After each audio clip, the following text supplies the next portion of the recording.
Thank you all for being here. By the way, can you hear me? Hello? You all hear me? Let me know in the live chat, please.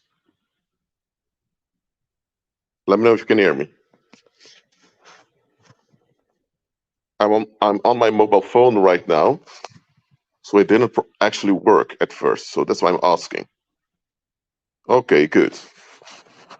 What is this live stream about? This class is about what to do between between the attacks. Because as you know, when you follow Christ Jesus in a fruitful way, you will face retaliation. We know that by now. Now, retaliation is limited because they need their own strength to oppose you.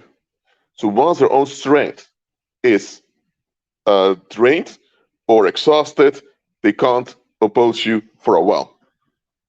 But other people may take over, or it may take a little while before they have strength again and they will go on it again. So the paranormal nor the world has the ability to attack you 24/7 throughout the year. They can't do it. They don't have that ability.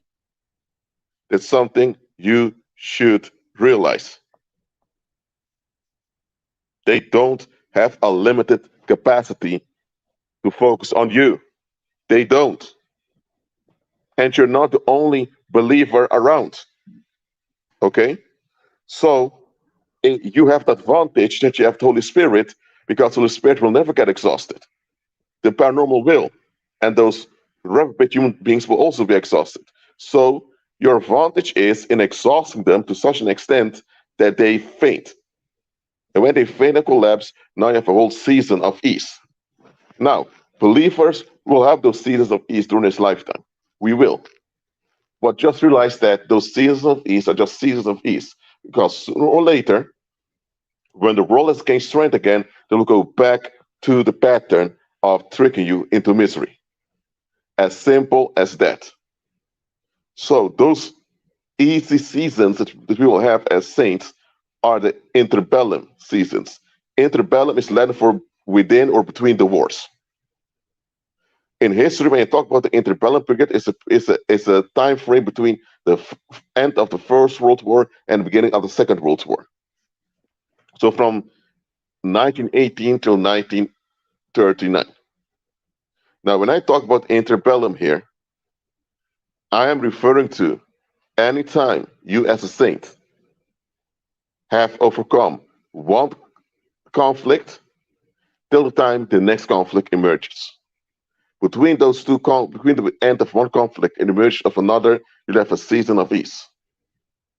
And those seasons of ease are great. But realize those are seasons of ease.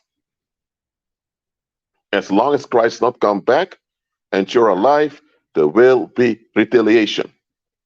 But you will be at peace throughout it all, and you will have season of ease. Now, what I'm teaching you in this life is that during those seasons of ease, it's very important to anticipate the upcoming fight. Because there's always an upcoming fight coming. There always is an upcoming fight coming. Always.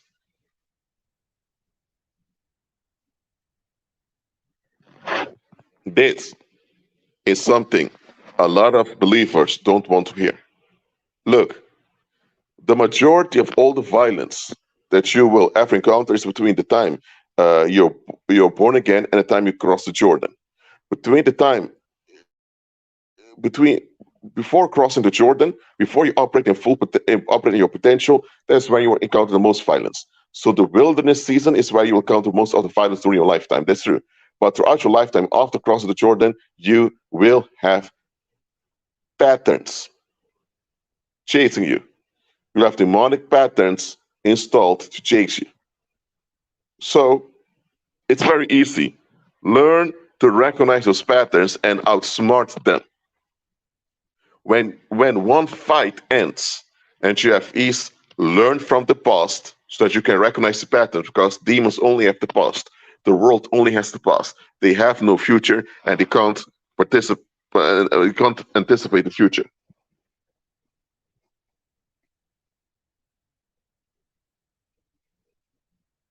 Guten Tag, willkommen. I just said hi to someone from Germany. Ich rede auch Deutsch. I speak German too, so now you know that. Well, when you as a saint have those in between seasons in your life, two things you need to do. The first thing is you need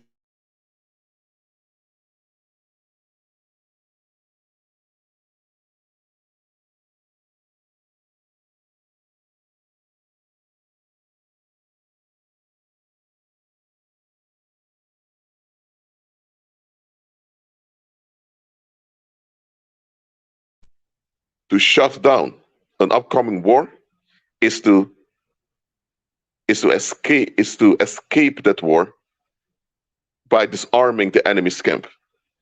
The best way to win a war is to disarm the enemy's camp ahead of time. Can you hear me now? Hello? Curly girl couldn't hear me. The best thing, the best way to win a war or to win a fight is to disarm the opposite camp ahead of time. So that when the time comes that the conflict is emerging and escalating, eventually they're already exhausted, even before they take the first blow. That's the best way to deal with warfare. So you disarm the enemy's camp ahead of time. You don't wait till they form their weapons and they train their weapons and they aim them at you. You exhaust them ahead of time so that when they even think about picking up weapons, they're too exhausted to even use the weapons. That is how we do it as saints. That is how we do. So, when one escalation ends and you have a season of ease, take your rest. It's very important. If you have to sleep extra hours, sleep extra hours. Take your rest. It's very important because your body went through a lot of tension. So your body needs to recover. So don't dishonor your own body. Take your rest. Take it. And while you take your rest, look around for opportunities. Look, let me give an example to you. Let's say there's a shooting at a supermarket. Let's say 7-Eleven. 7-Eleven is a well-known supermarket worldwide, even though you don't have them in the Netherlands. But okay, most of you here who are from the United States know what 7-Eleven is. Let's say there's a 7-Eleven and there's a shooting there. The target was a 80-year-old guy. Okay? It had nothing to do with drugs or whatever.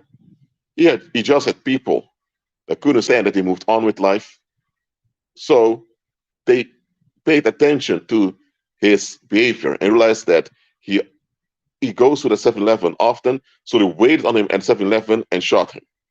Now, that guy survives the shooting, and he's out of the hospital. Do you think the guy will continue to go to that same 7-Eleven? Let me know in the live chat. Let me know. I'll give you a minute to answer. Will that guy, after surviving a shooting, go to the same 7-Eleven or the same location where he's been shot at? Let me know.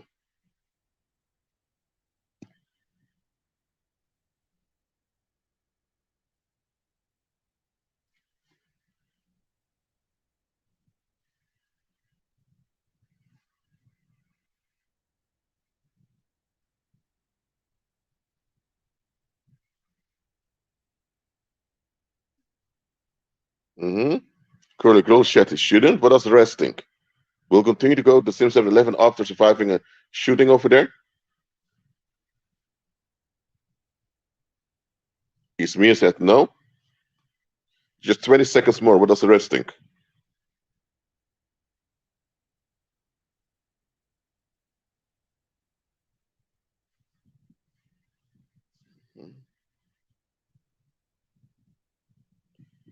Well, John wonders if that's the only store around, why not? Well, let me explain the concept a bit more. If you've been shot somewhere, and that's a place you often went, then people know you often go there. So if they catch you there once and they could make the shot at you and you survive it, if they want to come after you again, this time to succeed, and you still go to the same place you often go to, then you are putting yourself at risk. You're making it very easy for them to get to you.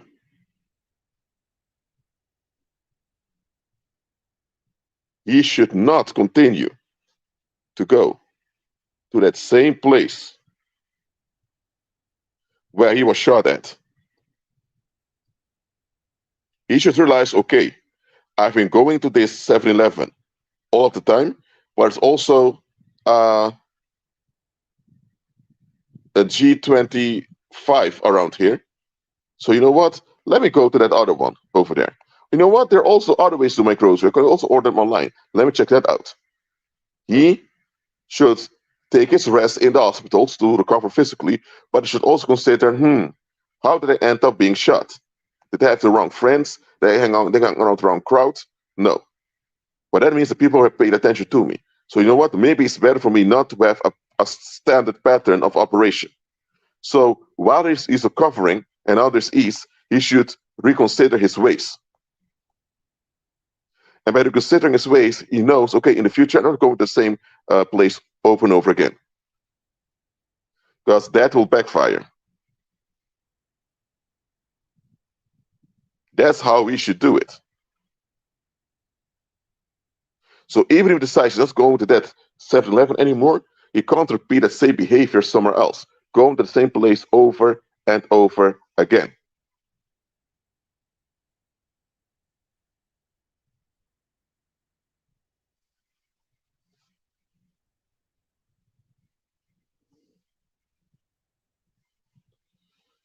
So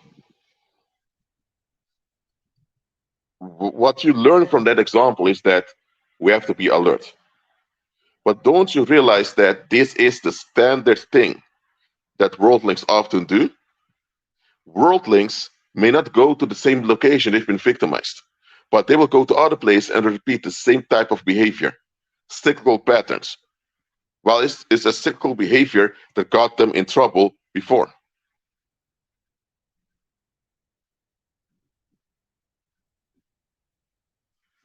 They worldlings, they're very stuck in their ways. And because they are stuck in their ways, they often end up going to the same type of conflicts over and over again, but with other people.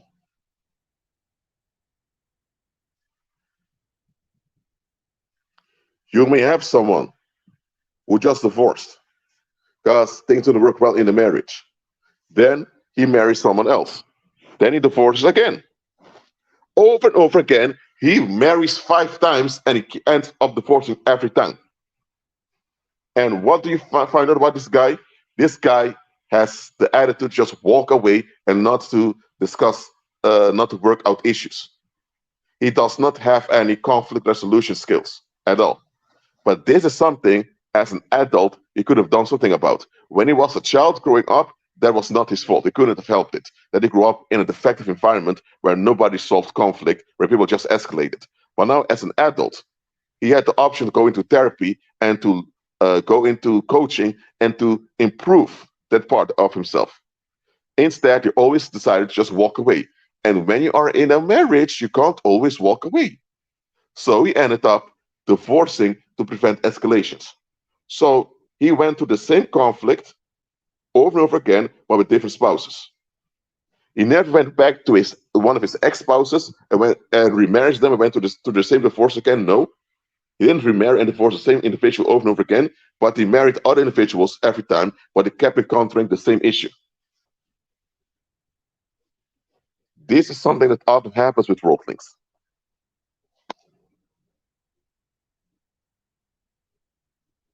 Or it can be that someone, or let's think about the population now.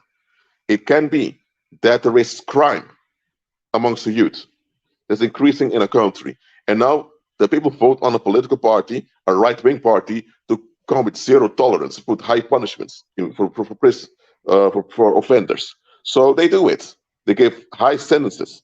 But now you have a small portion of the youth in prison. So they need to be maintained in prison. And then now you need more workers to work in prisons. Now you need to build more prisons. Now you need to have a whole prison complex to take care of. And many of those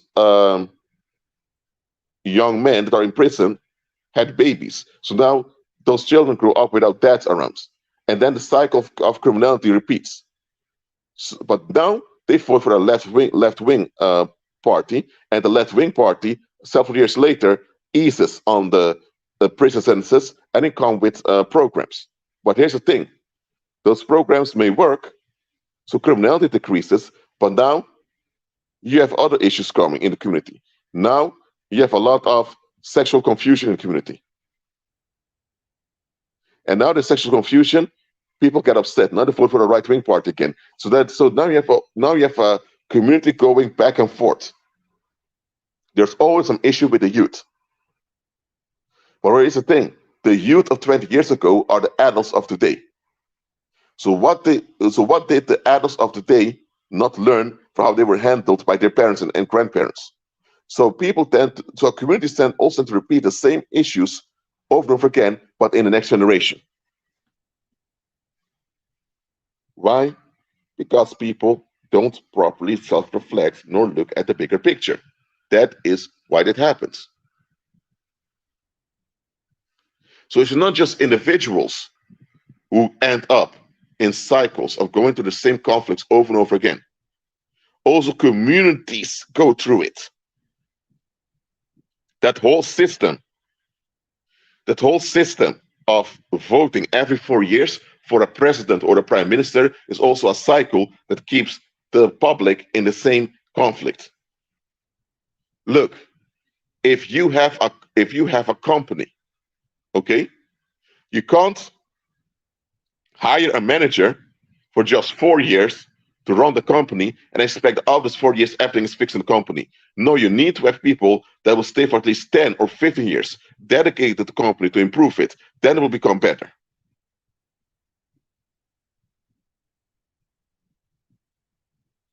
If you have a car and the car needs to be fixed, are you going to switch? Are you going to pass around from car mechanic every few hours? No, you wouldn't do that. You let it stay with one car mechanic on the long term, so the car mechanic with experience can look at it. Yet, when it comes to how we are governed, we tolerate the scam that every 4 years we can choose another leader based on our own limited expectations that we don't examine. That's the flaw of democracy. People choose or prefer leaders based on their own limited expectations that they never examine. So, what if your expectations are wrong as a community and there are criminals taking advantage of your expectations? So that means you end up choosing people that you've been indoctrinated to choose. So you're actually not choosing anything. You're just redirected to select someone they have in mind for you, and that is what happens in democracy over and over again.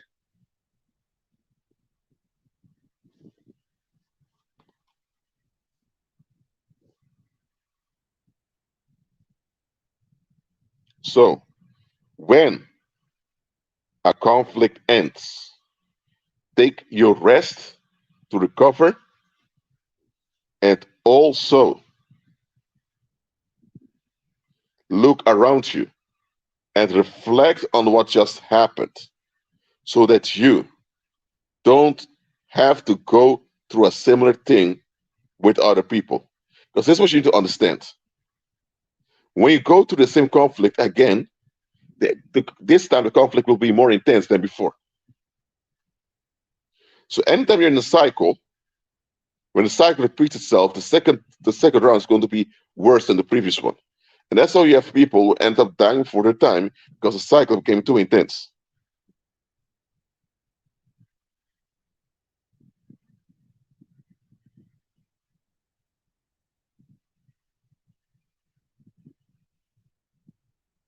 So some people will go through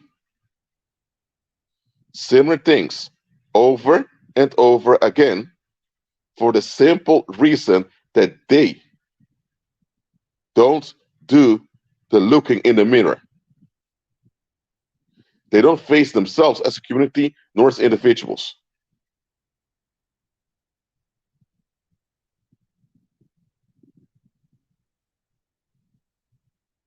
For example, someone may have been raised as a Jehovah's Witness, for example, and later in life he figures out to dominate it. There are too many things about this group that doesn't add up, not with the Bible and not even with common sense. So he begins to realize, this group isn't correct. He leaves the group, but he doesn't unlearn the emotional attachment to authority figures, because that's something they put in you as a Jehovah's Witness. Society does this in general, but with Jehovah's Witnesses, it's very extreme. That you need confirmation for everything from an authority figure. Let's say someone leaves the Jehovah's Witnesses, okay? But they never recover nor unlearn this hyper attachment to authority figures. What happens is that sooner or later they'll end up repeating the same behavior, but not with the Jehovah's Witnesses, but now with another cult. So this individual will go from cult to cult, from deception to deception. Why? Because there's this attitude of theirs that they have to get rid of. And that attitude was shaped inside of them. And they need to face that they've been shaped the wrong way and look for recovery for it. It's good that they left the Jehovah's Witnesses, but just because you left Jehovah's Witnesses doesn't mean you're freed from the Jehovah's Witnesses. If you still have the spell of Jehovah's Witnesses on you, that's affecting you, then if you still have that way of thinking they put in you, then even if you leave them, they still have a grip on you. And that's why you have people, even though they leave Jehovah's Witnesses, they keep comparing things to how the Jehovah's Witnesses are saying it. So even though they're out of the cult, they still relate things and compare things with the cult, because they have not been renewed in their minds.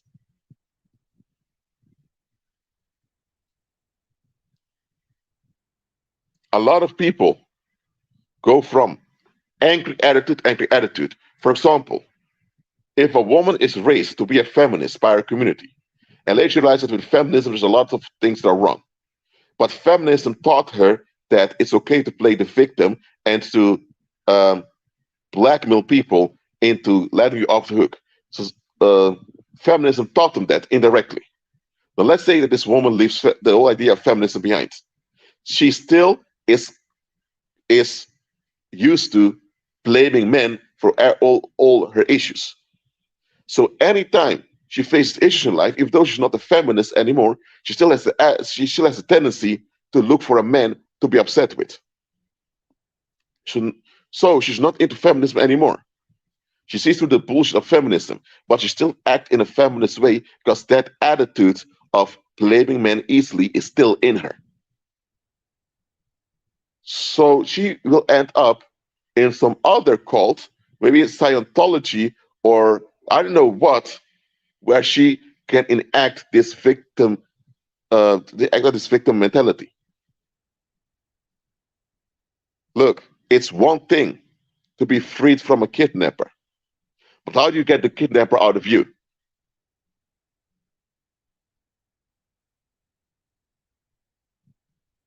There's a difference between being relieved and being delivered.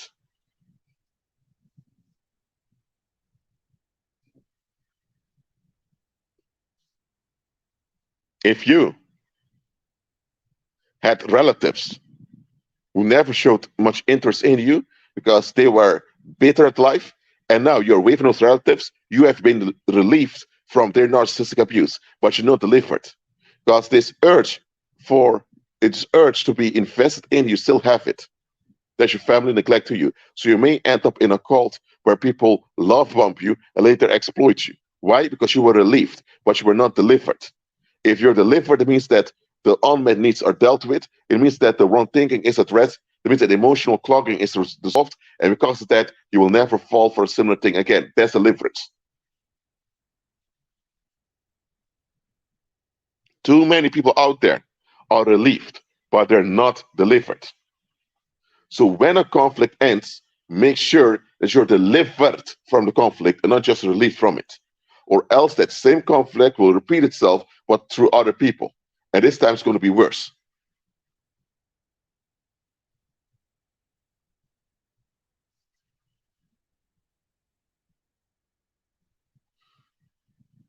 So it's very important to realize that during this lifetime,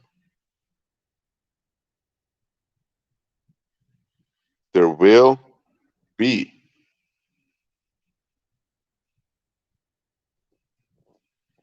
times that you just have to go back, shut up, relax, take a deep breath, and reflect on what happened to you. Too often, when a conflict ends, we're so into the party mood, we just want to forget all about it. Look, if you survived a home invasion in a neighborhood, check whether it's safe to keep living in that neighborhood, or maybe you should move out of there. If you're at a job and you just survived a smear campaign, consider maybe it's better to look for another job or not. I'm not saying that you have to go from job to job, living place to living place, and keep fleeing all the time. No. But sometimes it's better to be ahead of stuff. If people somewhere are invested against you, realize that they will not give up this investment. As long as they're breathing, they're going to be invested against you because they'll never want to, they're too proud to admit that they're wrong. So make sure you can get rid of those people in a peaceful way so that you won't have to deal with them again.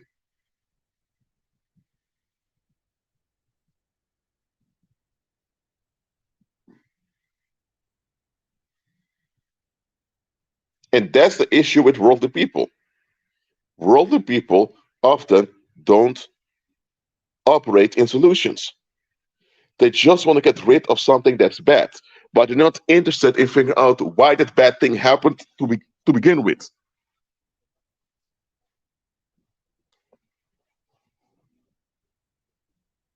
They're not interested at all in figuring out why did it happen and what can we do to anticipate such things in the future. They are not.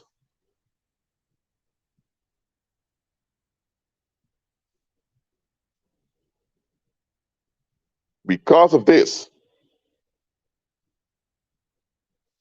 they go from conflict to conflict, divorce to divorce, fight to fight, misery to misery, till the day they die. And often they die before the time and in a very horrible way.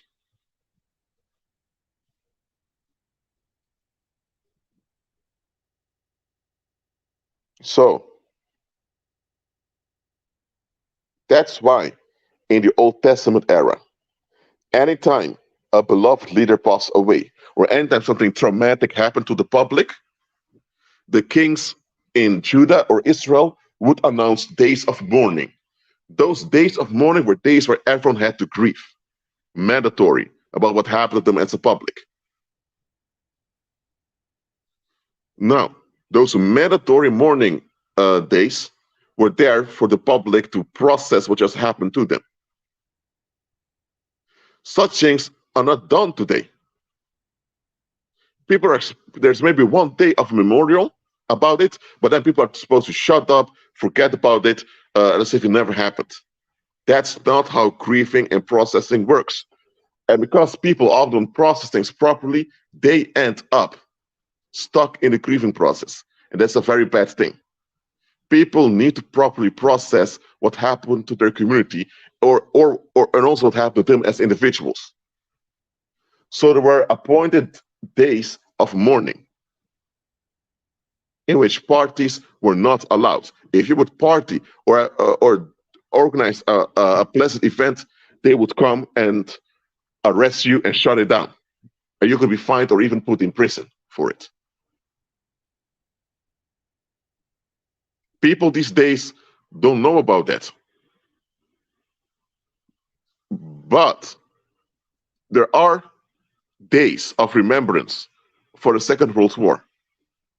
Every year, there's a day of mandatory grieving or 2 days of mandatory grieving for Europeans concerning what happened during the Second World War, Auschwitz. Well, is one example. This mandatory grieving gives a common bond to the public. However, they don't fully process what happened, and as a result, they just keep on remembering Auschwitz or any other atrocities each year. They keep on grieving, but they never fully process it. So that's also a form of bondage, but at least they have their grieving. It would have been better if there were months of grieving after it happened, and then each year is remembered how they processed what happened, but now they're just grieving every year. But at least it's a beginning.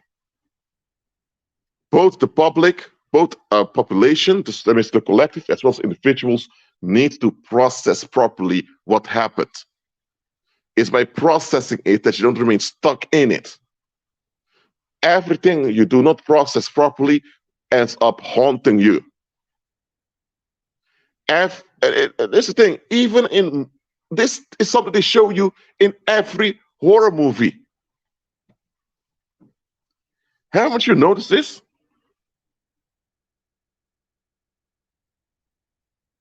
Haven't you noticed this, that in every horror movie, there's some type of trauma from the past that triggered the haunting? And horror movies, they show you how it goes.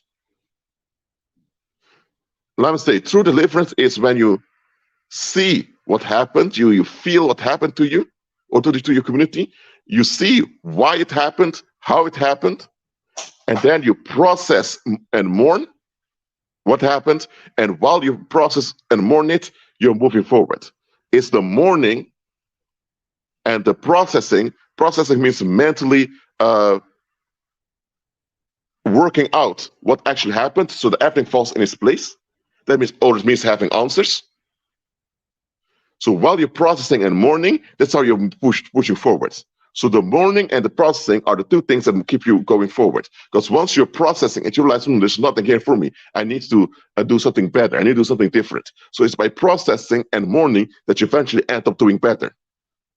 If you're only mourning but you don't process it, you'll end up just avoiding. And then the same thing is likely to occur again, but in a worse state. But this is something a lot of people don't understand. Even a lot of believers don't understand this. So that's why a lot of people just have relief, but they don't have actual deliverance. Once you're delivered, it's delivered. There's no way back once you are delivered. Just like when Pharaoh and Pharaoh's military went after the Israelites at the Red Sea, the Israelites crossed the Red Sea, and then the Red Sea closed, drowning the Egyptian military. There was no way ever that Egypt could come after the Israelites again. It was over. So the past couldn't haunt them anymore. Neither could they cross the Red Sea because the Red Sea was closed. So that's deliverance. That is deliverance. Relief is you're on a plantation, you escape the plantation, but then someone captures you and brings you back to the plantation where you escaped from. Or you're captured and sold to another plantation. That's being relieved. Too many people want to be set free. If a slave is set free, he escapes the plantation, but he can still be recaptured and brought back to the same plantation he escapes. And when he's brought back to the plantation he escaped, he will even be whipped and punished for escaping. It's a little bit worse this time. Or he can be sold to another plantation when they find him. When you're made free, that means you fought the battle, and by fighting the battle, you win, and eventually nobody even dares to enslave you again. That's deliverance.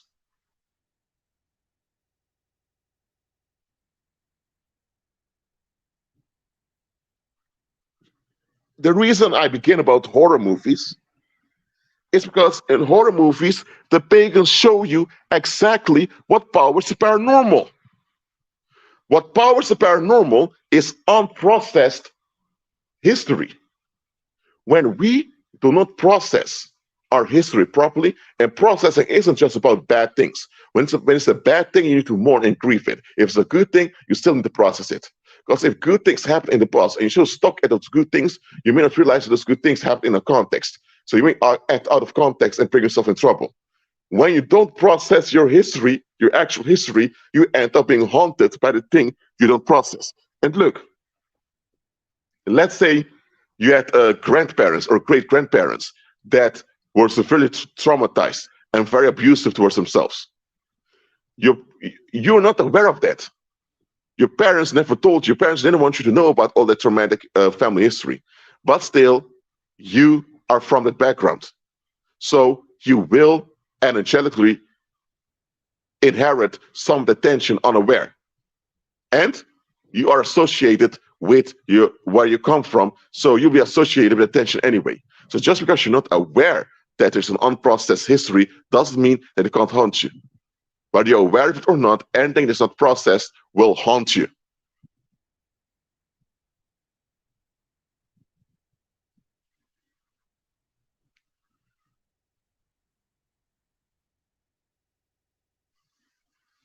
So, when a fight or a conflict ends, praise the Lord, take your rest, and then reflect on what happened, process what happened. If there is pain or hurt, feel it, experience it. Don't hold back. That's how you mourn and grieve. And when the mourning and grieving is over, you are totally new.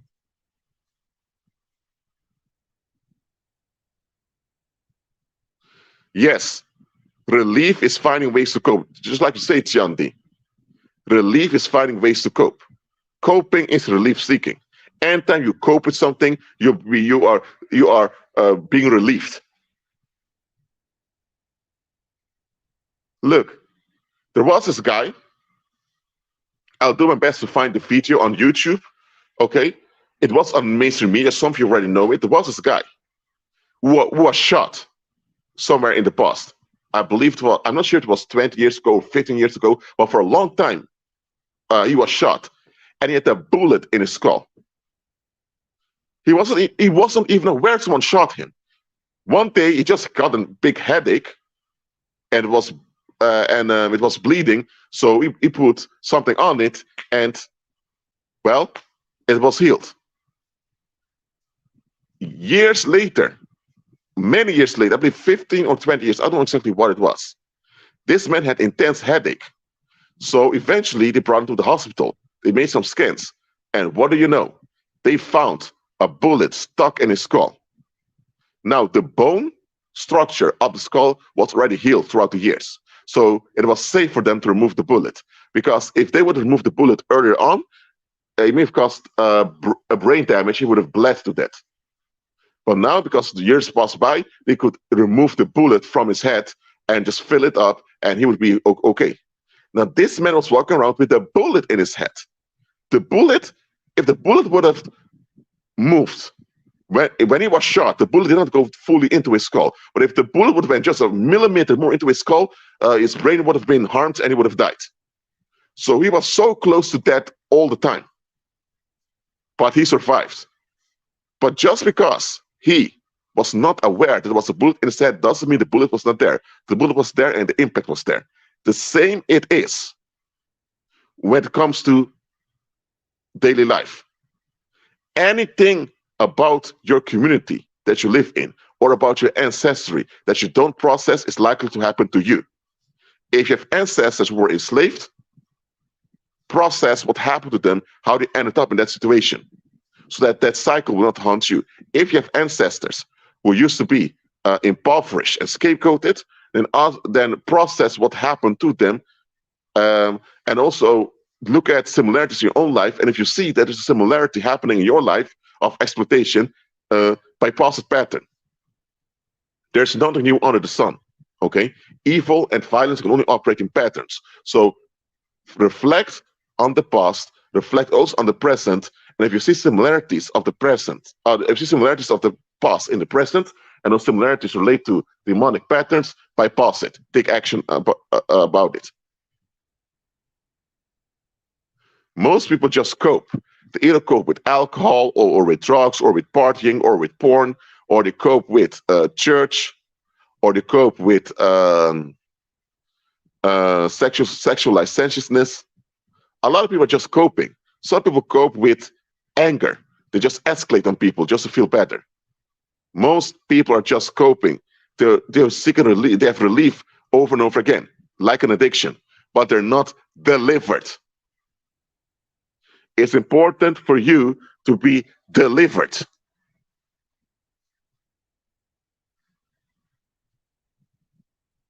And the deliverance process is not an easy one. It can be quite painful, quite shocking, and it can feel quite embarrassing. We have to process all of that, but just do it. That is your way forward.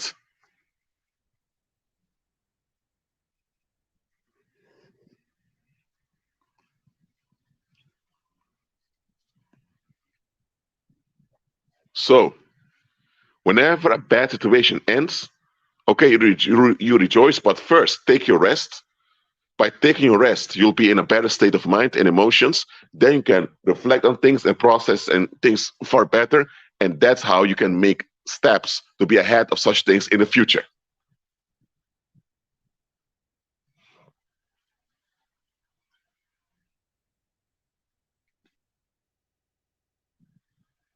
So, do you understand what I've explained in the live stream?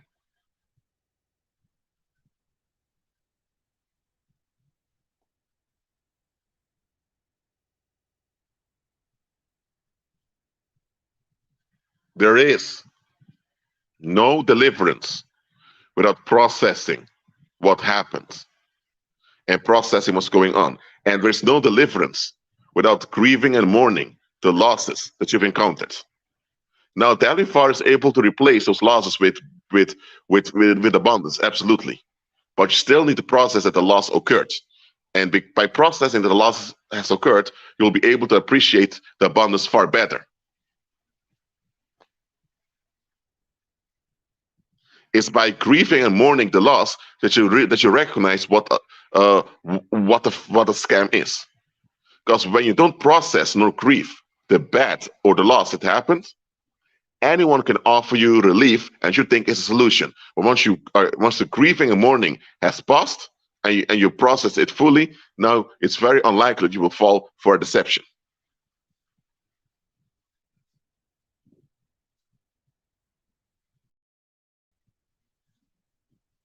So that's all I have for you now. Keep it on green with Christ and process things. Process them. Be at peace.